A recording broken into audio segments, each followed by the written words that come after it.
السلام علیکم ورحمۃ اللہ وبرکاتہ۔ الحمد للہ الذی لم یتخذ ولدا ولم یکن له شریک فی الملک ولم یکن له ولی من الذل وکبرہ تکبیرا۔ اللہ اکبر۔ اشہد ان لا الہ الا اللہ واشہد ان محمدا عبدہ ورسولہ، اما بعد۔ قال اللہ تبارک و تعالی فی القرآن المجید: اعوذ باللہ من الشیطان الرجیم، بسم اللہ الرحمن الرحیم۔ وَإِن يَكَادُ الَّذِينَ كَفَرُوا لَيُزْلِقُونَكَ بِأَبْصَارِهِمْ لَمَّا سَمِعُوا الذِّكْرَ وَيَقُولُونَ إِنَّهُ لَمَجْنُونٌ وَمَا هُوَ إِلَّا ذِكْرٌ لِّلْعَالَمِينَ۔ وقال تعالی: ولولا اذ دخلت جنتك قلت ما شاء الله لا قوة الا بالله ان ترني انا اقل منك مالا وولدا۔ وقال تعالی: وقال يا بني لا تدخلوا من باب واحد وادخلوا من ابواب متفرقة وما اغني عنكم من الله من شيء ان الحکم الا للہ علیہ توکلت وعلیہ فلیتوکل المتوکلون۔ محترم سامعین کرام، 3 مقامات کی آیتیں قرآن مجید سے پڑھی گئی ہے۔ ہمارے لیے انتہائی جو ہے غور کرنے والی باتیں ہیں ان آیات میں، جو خاص کر میں یہ آیات ادارے کی جانب سے بھی جو انتخاب کی گئی ہے، اور ایک بہت بڑا جو بگاڑ ہے معاشرے میں، اس بگاڑ کی الحمدللہ اصلاح ہے۔ تو اسی مناسبت سے یہ آیات کا جو ہے نا حوالہ دے کر مترجمین اللہ ماشاءاللہ مفسرین سے بھی جو ہے غلطیاں ہوئی۔ تو یہ آیات، پہلا جو مقام سورہ قلم کی جو ہے 51-52 پڑھی گئی، دوسرے مقام کی آیت سورہ کہف 39 کی پڑھی گئی، تیسرے مقام کی جو آیت سورہ یوسف 67 نمبر کی آیت ہے۔ ان آیات کے جو مطالب ہے وہ یوں ہے۔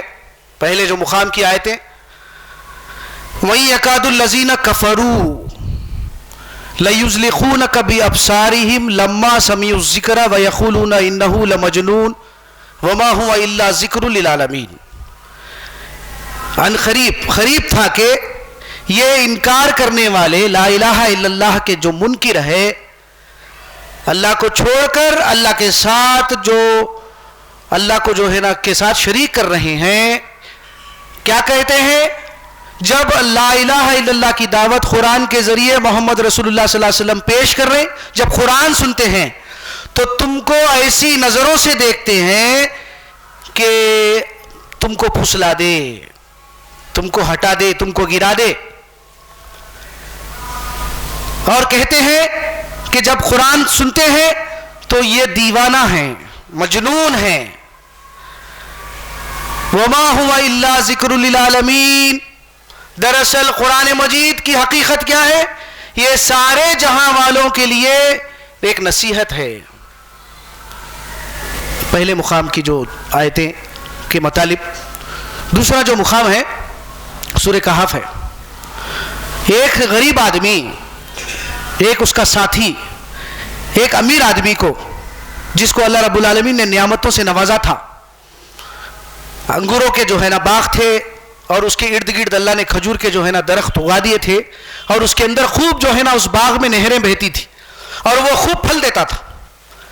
تو وہ جو ہے تکبر کیا اور کہہ رہا ہے کہ میں نہیں سمجھتا کہ یہ میرا باغ کبھی ختم ہوگا، میں نہیں سمجھتا کہ قیامت برپا ہوگی، اگر برپا بھی ہوگی تو اللہ رب العالمین مجھے اس سے بھی زیادہ دے گا۔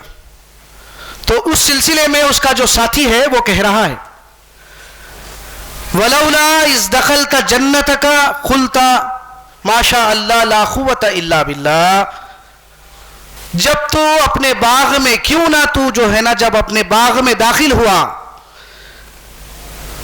اس رب العالمین کی نعمتوں کا شکر ادا کیا، کہتا ہوتا کہ ماشاء اللہ لا قوت الا باللہ، یہ سب کچھ جو انعامات ہیں، نعمتیں ہیں، یہ سب کس کی طرف سے ہے؟ یہ معیشت اللہ کی طرف سے مشیت ہے، وہ چاہے تو اس کو فنا کر دے، وہ چاہے تو اس کو باقی رکھے۔ یہ کیفیت تیرے اندر ہوتی، واقعی تو اگر مجھ کو جو ہے نا کیا ہے کمتر دیکھتا ہے مال اور اولاد میں،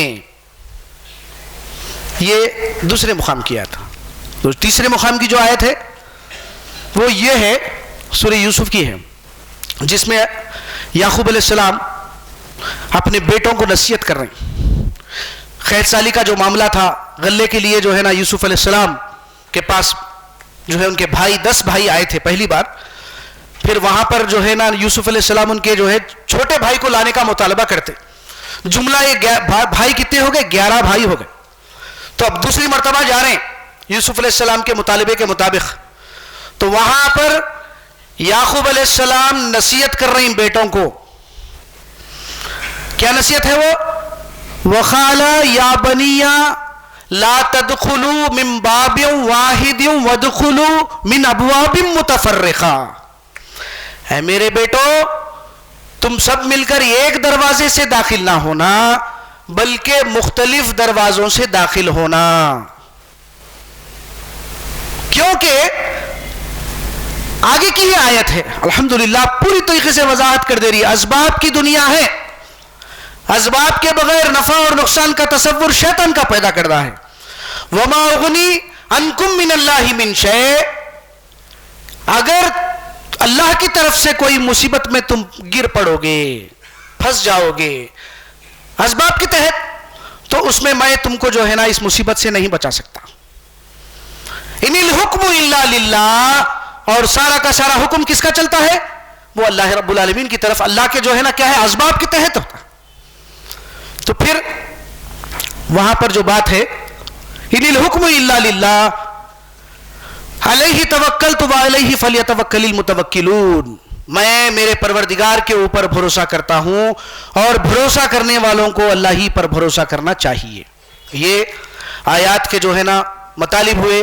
اللہ رب العالمین کا شکر و احسان ہے کہ اللہ رب العالمین ہماری ہدایت کے لیے قرآن مجید کو نازل کیے ہیں، جو نبی کریم صلی اللہ علیہ وسلم پر نازل کی گئی ہے، اور قیامت تک کے سارے آنے والے انسانوں کے لیے فرقان ہے، فرقان، حق و باطل، صحیح و غلط، ہدایت و گمراہی کو کھول کے بتانے والی کتاب۔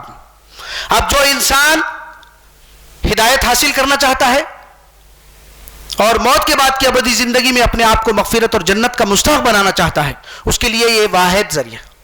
لِكُلِّ شَيْءٍ طَرِيقٌ وَطَرِيقُ الْجَنَّةِ الْعِلْمُ، اللہ کے رسول کا ارشاد ہے۔ دنیا میں حاصل ہر چیز کے حاصل کرنے کا ایک کوئی نہ کوئی ضابطہ ہے اور طریقہ ہے، اسی طرح اگر آخرت میں جنت حاصل کرنا ہے تو قرآن کا علم حاصل کرنا ضروری ہے۔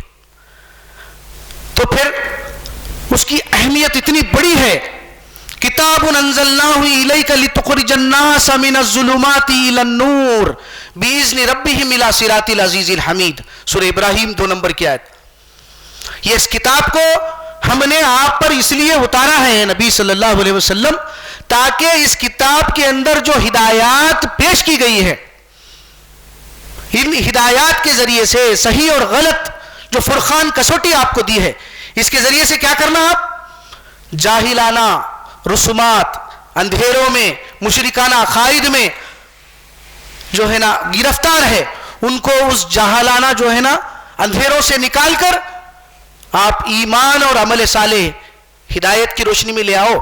تو کیا بات معلوم ہوئی؟ اس کتاب کی بہت بڑی اہمیت ہے، لیکن ہم ثواب و برکت کے لیے پڑھتے چلے جا رہے ہیں، پڑھتے چلے جا رہے ہیں، مردوں کے پاس ایصال ثواب کے لیے پڑھتے چلے جا رہے ہیں، دکان و مکان کی افتتاح کے لیے پڑھتے چلے جا رہے ہیں۔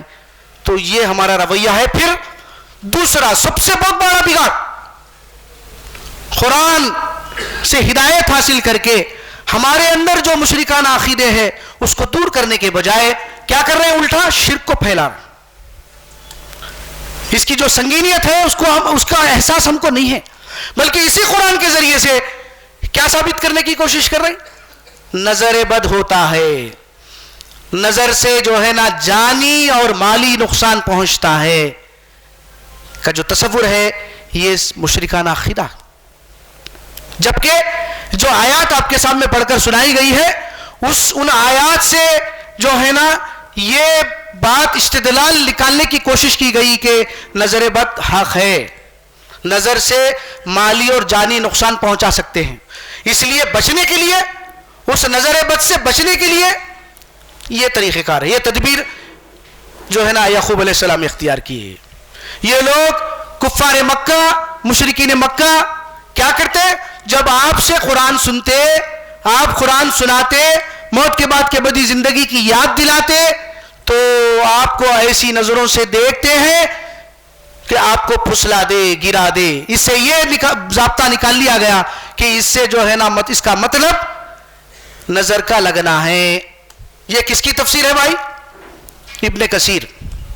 یہ اپنا خیال کو پیش کر رہے ہیں, یہ کوئی دلیل نہیں ہے, قرآن کی دلیل نہیں ہوتی, بلکہ نظر کے لگنے کے جو بات کو ثابت کرنے کے لیے مفسر یا محدث یہ اپنے خیال کو ظاہر کر رہے ہیں کہ اس کا جو مطلب ہے لما سمیعوا الذکر, کیا ہے وہ لیزلقونک بابصارہم, کہ جو الفاظ سے آپ اپنے نظروں سے تم کو اس طرح دیکھتے ہیں کہ تم کو نظر لگا دے. یہ جو ہے نا ضابطہ نکال لیا گیا, بالکل غلط ہے, جھوٹا عقیدہ. یہاں پر جو بات ہے یہ ویسی ہی بات ہے جیسے کہ میں کسی کو نصیحت کر رہا ہوں, کوئی اس نصیحت سے جو ہے نا کیا کر رہا, نفرت کی نظروں سے, غصے بھری نظروں سے, جیسے کہ مجھ پر اب اٹیک کرنے والا ہے, نقصان پہنچانے کی نظر سے دیکھ رہا ہے. وہی بات ہے نبی کریم صلی اللہ علیہ وسلم اللہ کی بات اللہ کے بندوں کے سامنے جب پیش کر رہے ہیں, مشرکین مکہ, کفار مکہ کے سامنے, وہ لوگ ایسی غصے بھری نظروں سے آپ کو دیکھ رہے ہیں کہ آپ کو ہٹا دے, آپ کو جو ہے نا کیا کرے, نقصان پہنچا, ایسی نظروں سے دیکھ رہے ہیں. یہ بات وہاں پر آ رہی ہے. تو یہاں پر کوئی نظر لگنے کی, نہ سیاق اور سباق سے کوئی بات نظر سے تعلق نہیں رکھتی. یہ سورہ قلم کی آیت. یہ ذکر کیا ہے؟ قرآن مجید سارے عالموں کے لیے نصیحت ہے, ہدایت نامہ. پھر اس کی جواز میں کچھ روایات ہے, میں آپ کے سامنے پڑھ کے سناؤں گا. یہ جو یعقوب علیہ السلام کے تعلق سے سورہ بقرہ, یہ یوسف کی جو آیت ہے, یہاں پر بھی نظر لگنے کے تصور کے وجہ سے یعقوب علیہ السلام یہ تدبیر کرے, یہ بات منسوب کر دی گئی, جبکہ وہ بات ہے ہی نہیں وہاں پر. جب کیونکہ پہلی بار جب غلہ لینے گئے یوسف علیہ السلام کے پاس گئے تھے, یہ لوگ مصر گئے تھے, وہاں پر ایسی کوئی بات نہیں ہے, کوئی تدبیر نہیں ہے, کیونکہ قید سالی کا مسئلہ تھا, اندیشہ تھا کہ کوئی اٹیک کرے, کوئی معاملہ لوٹ لے. تو جب 11 بھائی وقت واحد میں جائیں گے تو یعقوب علیہ السلام ایک تدبیر کر رہے ہیں کہ میرے بچوں, جب تم داخل ہو ایک دروازے سے داخل نہیں ہونا بلکہ مختلف دروازوں سے داخل ہونا, کیونکہ ظاہری طور پر ایسے اسباب فراہم ہو چکے ہیں کہ خیر سالی کا معاملہ ہے. تم کسی مصیبت میں اگر پھنس جاؤ گے تو پھر میں ایسی مصیبت سے جو ہے نا اللہ کی طرف سے اگر یہ مشیت ہے تو میں اس مصیبت سے تم کو ٹال نہیں سکتا. یہ بات ہے وہاں پر. تو اس کی آڑ میں جو روایات ہے میں آپ کے سامنے کوٹ کر کے سناؤں گا. میں خود جو ہے نا پریشان ہو گیا جب پڑھنے کے بعد. بات کیسے چلی آ رہی؟ یعقوب علیہ السلام یہ تدبیر اس لیے کیے ہیں جو آج معاشرے میں ہم جو اس کا مفہوم نکال رہے ہیں کہ نظر لگتی بچوں کو, جس کے وجہ سے یعقوب علیہ السلام یہ تدبیر کرے. یہ کس کا خیال ہے بھائی؟ جو بھی مفسر ہے ان کا خیال ہے, کیونکہ نظر لگتی ہے, اس کو حدیث سے جوڑ دیے روایت سے. وہ روایت کیا ہے؟ 5740 بخاری کی ہے. العین حق, نظر کا لگنا حق ہے. اس جو ہے نا روایت سے اس کو جوڑ دیا. سوچئے, یہ اسباب کی دنیا میں بغیر اسباب کے بھی نفع اور نقصان کا جو تصور ہے وہ شیطان کا پیدا کرتا ہے. شیطان انسان کا کھلا دشمن ہے. وہ اللہ رب العالمین سے چیلنج کیا ہے, ولا تجد اکثرهم شاکرین، تو کیا ہے تیرے اکثر بندوں میں سے ناشکرا پائے گا، تیری اسباب کی دنیا کے جو ہے نا اسباب سے فائدہ اٹھائیں گے لیکن کیا کریں گے، مشرکانہ عقائد میں گرفتار. یہ پڑھ لینے سے پھونک لینے سے جو ہے نا فلاں نقصان پہنچتا ہے، جو ہے نا فائدے سے جو ہے نا فائدے حاصل کر سکتے ہیں کا تصور یہ شیطان کا پیدا کرتا ہے. اس سے کوئی جو ہے نا آیت سے تعلق نہیں ہے نظر کے معاملے میں. انتہائی جو ہے سنجیدگی کے ساتھ غور کرنا ہے. کیا نبی کریم صلی اللہ علیہ وسلم ایسی بات کہہ سکتے ہیں؟ جو روایت کوٹ کی جا رہی ہے ابن ماجہ کی 3509 ہے، دیکھیے نمبر. باضابطہ میں عربی کے متن کو بھی پڑھ کے جو ہے نا پرسوں کیا کیا، پڑھ کے جو ہے نا وہ بات الفاظ آئے ہیں یا نہیں، کیونکہ ممبر سے بات کہی جا رہی ہے تو بات بالکل پکی ہو. مختصر قرآن مجید کے تفاسیر میں اور کتابوں میں روایت کو کیسی پڑھ کر سنائی گئی. آج تک ہم ایسا سنے کہ ایک صحابی نے ایک صحابی کو پانی نہاتے ہوئے دیکھا، ان کا بدن اتنا خوبصورت تھا کہ انہوں گر گئے کیونکہ ان کی نظر لگی. تو یہ مسئلہ نبی کریم صلی اللہ علیہ وسلم کے پاس گیا. آپ بلاتے ہیں جس کی نظر لگی، کہتے ہیں کہ کیوں تو اپنے بھائی کو قتل کرنا چاہ رہا؟ تو آپ کیا کرے؟ حکم دیے کہ غسل کرو، وضو کرو، دو بھی ہے الفاظ. اس کا پانی اس کے سر اور جسم پر ڈالو، یہ اس نظر کا توڑ ہے. لیکن ابن ماجہ کی وہی روایت 3509 آپ پڑھیے پوری طریقے سے، آپ خود پریشان ہو جائیں. کیا ایسی بات اللہ کے رسول کہہ سکتے ہیں جو نظر لگنے کو جو ہے نا ثابت کر رہے؟ وہاں یہ بات ہے پوری طریقے سے، عربی کے متن میں بھی ہے بات. اللہ کے رسول اس صحابی کو بلائے جس کی نظر لگی، اس سے کہے ہاتھ دھو، کوہنی دھو، اپنے گھٹنے دھو اور تہبند کے اندر ہاتھ ڈال، تہبند کے اندر دھو، پانی ڈال، پھر اس پانی کو اس شخص پر جس کو نظر لگی اس پر ڈال. ایک ایسا شخص قیامت تک کے لیے سارے انسانوں کے لیے ایمان اور عمل میں نمونہ ہے اور پاکی کی تعلیم دیتا ہے، طہارت کی تعلیم دیتا ہے، جبکہ وہی حدیث میں ہے الطہر شطر الایمان، پاکی آدھا ایمان ہے. ذہنی طور پر بھی پاکی ہے، جسمانی اعتبار سے ظاہری طور پر بھی ہے، اندرونی بھی ہے بیرونی بھی ہے نا بھائی. ہر قسم کے مشرکانہ عقیدے سے پاک ایک پاکی، ظاہری طور پر بھی پاکی، اپنے عمل سے، اپنے جو ہے نا لباس سے، اپنے اخلاق سے، اپنے بال سے، اپنے داڑھی سے، ناخن سے، یہاں تک کی جو ہے نا تعلیمات اللہ کے رسول صلی اللہ علیہ وسلم سے ہم کو ملتی. تو ایسا شخص جو طہارت کا حکم دینے والا، طہارت کا جو ہے نا پاکی کا بیان دینے والا اور عمل سے ثبوت فراہم کرنے والا، کیا کہہ سکتا ہے کہ تہبند کے اندر دھو کر وہ پانی کو ڈال؟ یہ نظر کا توڑ ہے، نظر کے لیے سولوشن ہے. آپ پڑھیے بالکل حوالہ نکال کے 3509 ہے، دیکھیے ابن ماجہ. پھر اس بات کو جو ہے نا، ان آیات کو جو ہے نا کیا کیا جا رہا؟ حوالہ لے کر ان آیات میں نظر بد کا لگنا حق ہے، کیونکہ یعقوب علیہ السلام یہ تدبیر کرے. بلکہ سیاق اور سباق سے قرآن مجید کی آیات کو پڑھنے پر کوئی نظر لگنے کی بات یہاں پر نہیں ہو رہی. غور کرنا ضروری ہے. پھر وہ واقعہ، یہ باغ کا واقعہ ہے، وہ ساتھی اس کا جو ہے نا غریب ساتھی اسے کہہ رہا ہے کہ وہ غرور اور تکبر متکبر ہو گیا اور اپنے جو ہے نا انعامات جو اللہ رب العالمین نے اس کو دیے تھے اس کا شکر ادا کرنے کے بجائے اس کے اندر داخل ہوتے ہوئے یہ کیوں نہیں کہا تو ماشاء اللہ لا قوت الا باللہ، جس کا حال آج یہ ہے کہ اسی حوالے کے ذریعے اس کو جو ہے نا ثابت کرتے ہوئے کہ نظر لگنا حق ہے، اس لیے گھروں پہ آج کیا کر رہے ہیں ہمارے ماشاء اللہ لا قوت الا باللہ، کیونکہ نظر نے لگنا گھر کو. سوچئے، غور کریے. وہاں پر جو بات ہے، اگر آپ قرآن مجید پڑھیں گے، ہم قرآن مجید پڑھیں گے سورہ کہف کی، اس کا جو ساتھی ہے وہ تکبر کر رہا.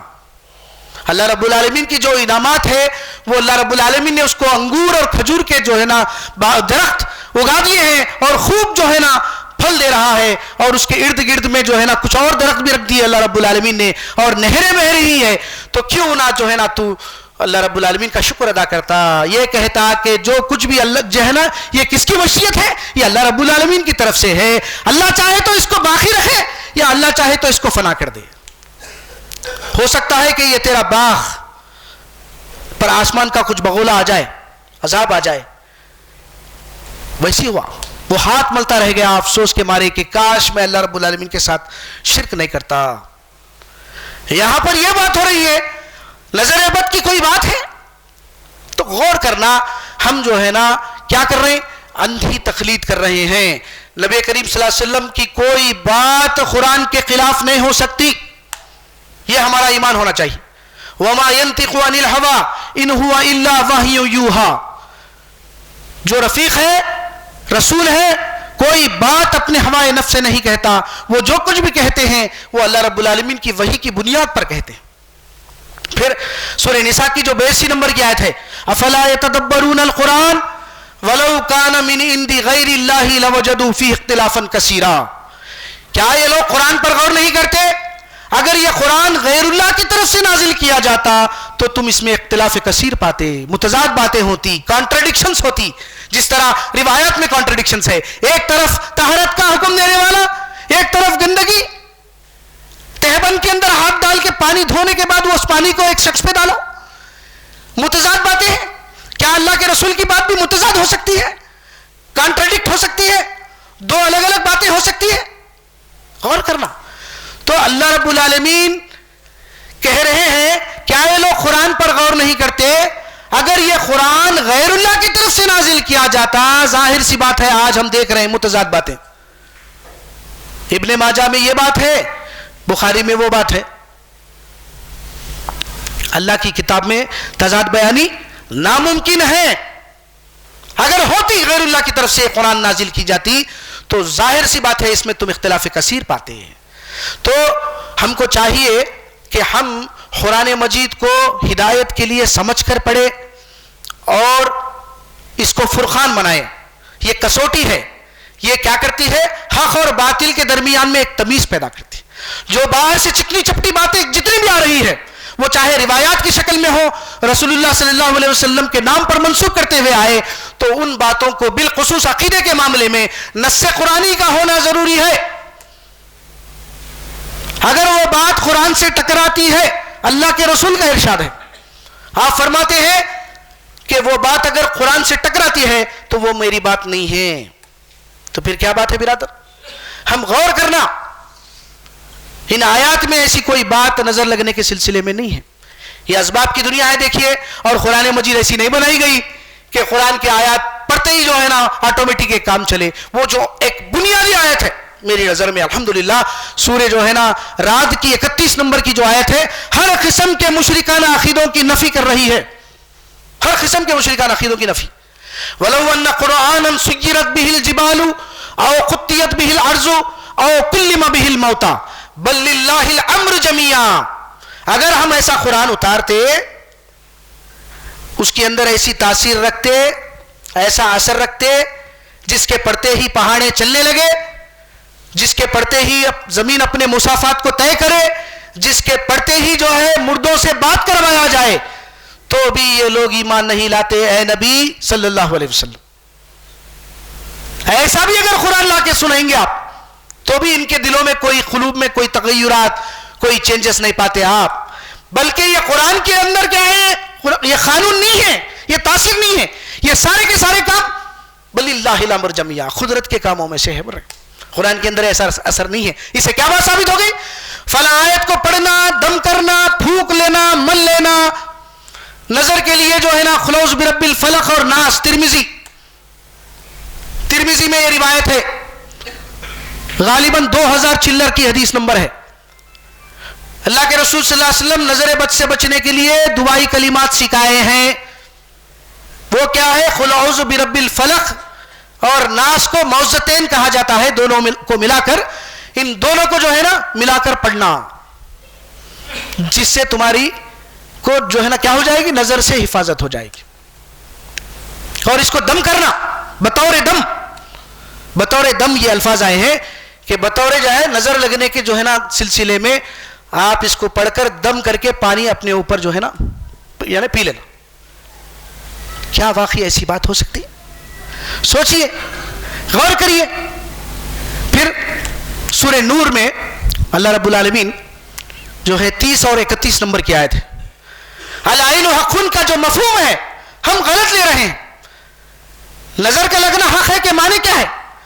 نظر میں اثر ہے لیکن وہ کس طرح ہے؟ مردوں کو حکم دیا جا رہا کہ نظریں نیچی رکھو، شرمگاہوں کی حفاظت کرو، اور عورتوں کو حکم دیا جا رہا کہ نظروں کو نیچی رکھو اور شرمگاہوں کی حفاظت کرو. اگر نظر سے نظر ملیں گی ظاہر سی بات ہے شہوات ہمارے ابھر کر آئیں گے اور خیالات میں گندگی پیدا ہوگی. اللہ رب العالمین کے مقرر کردہ حدودوں کو ہم توڑیں گے تو ظاہر سی بات ہے کیا ہو جائے گا؟ متاثر ہو جائیں گے. ہے نہیں؟ دیکھنے والا متاثر ہوتا ہے، جس کو دیکھا جا رہا اس میں کوئی بھی خرابی نہیں پیدا ہوتی. یہ اللہ رب العالمین کی جو ہے نا بات ہے. لیکن نظر کے معاملے میں کس کی کیا ہے؟ الٹا ہے معاملہ. یہ روایات کی روشنی میں اور معاشرے میں جو بات قبول کی جا رہی نظر لگنے کے سلسلے میں الٹا ہے معاملہ. جس کی نظر لگی اس کو کچھ بھی نہیں ہو رہا، جس کو لگ رہی اس کو کچھ ہو جا رہا، اس میں خرابی پیدا ہو رہی، اس میں نقصان ہو جا رہا. لیکن یہاں پر معاملہ کچھ الٹا ہے.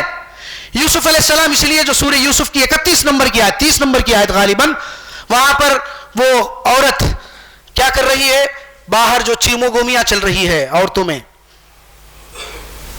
عزیز مصر کی بیوی نے جو ہے نا اپنے جو ہے پالے ہوئے بیٹے پر جو ہے نا نظر ڈالی تو وہ کیا کری؟ ان عورتوں کو جو ہے دعوت دی اور ان کے ہاتھ میں میوے دی اور جو ہے نا چاقو دی. یوسف علیہ السلام کو حکم دی کہ اندر آئیے. جیسا وہ یوسف علیہ السلام اندر آئے، جو خرابی پیدا ہوئی، یوسف علیہ السلام کو نظر لگنا چاہیے تھا لیکن اثر قبول کون کرے؟ جو دیکھنے والی عورتیں ہیں وہ جو ہے نا یہ جو ہے کوئی بشر نہیں ہے، فرشتہ ہے. میوہ کاٹنے کے بجائے اپنے ہاتھ کاٹ لیے. تو یہ کچھ معاملہ ہے. ہمارے پاس کچھ تصور نظر لگنے کے سلسلے میں جانی نقصانات ہو جائیں گے، مالی نقصانات ہو جائیں گے، اور ایسے جو ہے نا مشرکانہ عقیدوں میں ہم گرفتار ہیں. اس مشرکانہ عقیدے سے ہم کو فوری توبہ کر کے اللہ رب العالمین کی اس کتاب کی طرف پلٹنا چاہیے. ہدایت کے لیے سمجھ کر پڑھنا چاہیے. اگر ہم مشرکانہ عقیدے کی جو ہے اصلاح نہیں کریں گے، چاہے ہم کتنے بھی فلاحی کام کر لے، چاہے ہم کتنے بھی بڑے بڑے جو ہے نا نیکی اور ثواب کے طریقے اختیار کر لے، وہ ہمارے سارے نیک اعمال برباد ہو جائیں گے. کیونکہ مشرکانہ عقیدہ یہ اللہ رب العالمین کی بات ہے بھائی. وَلَوْ أَشْرَكُوا لَحَبِطَ عَنْهُمْ مَا كَانُوا يَعْمَلُونَ. اگر یہ 18 پیغمبر، ہدایت یافتہ پیغمبر شرک کرتے ہوتے تو ان کے اعمال برباد ہو جاتے.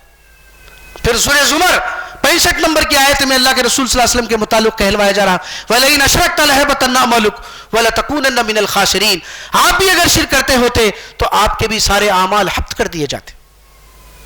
وَمَن يَعْمَلْ مِنَ الصَّالِحَاتِ مِنْ ذَكَرٍ أَوْ أُنثَىٰ وَهُوَ مُؤْمِنٌ فَأُولَٰئِكَ يَدْخُلُونَ الْجَنَّةَ يُرْزَقُونَ بِغَيْرِ حِسَابٍ. اور اللہ رب جو بھی ایمان والے چاہے مرد ہو یا عورت ہو وہ نیکی کا کام کرتے ہیں، لیکن ان کی وہ نیکیاں ساری اسی وقت قبول ہوگی جب وہ ہوا مومن، وہ ایمان والے ہو، ان کا ایمان شرک کے اجزاء سے بالکل پاک ہو، خالص ہو، کوئی ملاوٹ کے بغیر. تو یہ لوگوں کے لیے جو ہے نا ضرور جنت میں داخل کیے جائیں گے اور ان کو بے حساب رزق عطا کیا جائے گا. تو پھر ہم اللہ رب العالمین سے توبہ کرنا، مشرکانہ عقیدے کی اصلاح کرنا. اللہ رب العالمین سے دعا ہے کہ پروردگار ہم کو ثابت قدم دکھا دے، پروردگار ثابت قدم رکھ موت تک، اور ہماری موت حالت ایمان پر ختم فرما، اور موت کے بعد کے بدی زندگی میں عذاب جہنم سے بچا دے، مغفرت اور جنت کے مستحق بنا. بارک اللہ لی ولکم فی القرآن العظیم ونفعنی وإیاکم بالآیات والذکر الحکیم. الحمد للہ رب العالمین.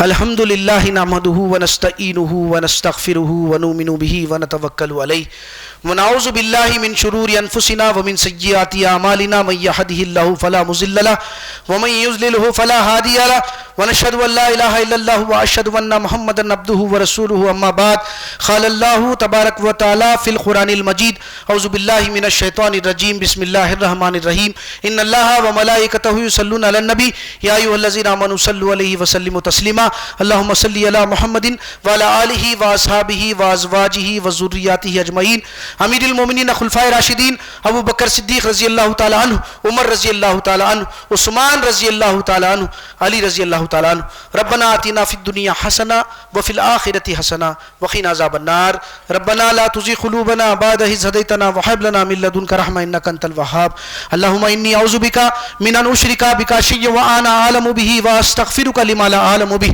عباد الله إن الله يأمر بالعدل والإحسان وإيتاء ذي القربى وينهى عن الفحشاء والمنكر والبغي يعظكم لعلكم تذكرون اذكروا الله يذكركم وادعوه يستجب لكم ولذكر الله تعالى أعلى وأولى وأعز وأجل وأتم أكبر.